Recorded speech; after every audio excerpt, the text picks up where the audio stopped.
Yes, import. It chooses the first external option, spreadsheet. Let's click on it. Then we're just going to click on the brush tab to navigate. Go choose our Excel class. I put it in my office. I chose it my binder. I click on my workbook, a top. You see our different variables are showing up, but it didn't tell you, gives you necessary variable panels. The beginning of the alphabet ABC, so to have the initial names of our different.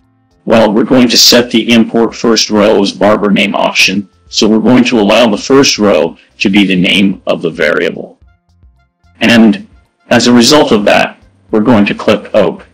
You see that our different variables are showing up on the far right. And if that's not the case for you, just go to Windows and then you click.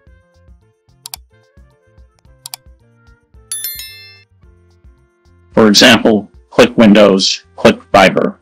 You can see that the variables will be displayed on the far right of your Stata interface. As mentioned earlier, we can observe our various variables against an M versus A car or year along with the subsequent variables.